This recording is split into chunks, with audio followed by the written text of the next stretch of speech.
નદી વહે છે એનું નામ રેલ નદી છે। ધાનેરાથી અહીંયા સુધી વહે છે અને અહીંયાથી ખરા થઈ, રાહ થઈ, લખાપુરા થઈ, કમાળી થઈ, ભૂરિયા થઈ, દૂધવા થઈ અને ઢીમા સુધી પહોંચે છે। સવારમાં 7 વાગે ધાનેરા ક્રોસ કરી દીધું હતું। અત્યારે આ હું ઊભો છું તે અરંટવા ગામ છે। અહીંયા આ નદી આવ્યાને 1 કલાક જેવો સમય થયો છે। હજી પણ ધાનેરા સુધી એવું ને એવું પાણી આવે છે। માટે આગામી 8 થી 10 કલાક કે 12 કલાક સુધી આવી રીતે નદી વહેશે એવી શક્યતાઓ છે।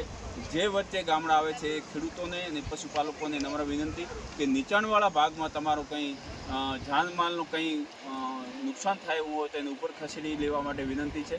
વચ્ચે આવતા લોકોને પણ વિનંતી કરું છું કે પાણીનો આવરો વધારે છે માટે નીચાણવાળા ભાગમાં કોઈએ જવું નહીં। કાંઠે ઊભા રહીને દેખી શકે છે। નદી અંદર ઉતરીને જશે તો એમાં નુકસાન થવાનો પૂરેપૂરો ભય છે।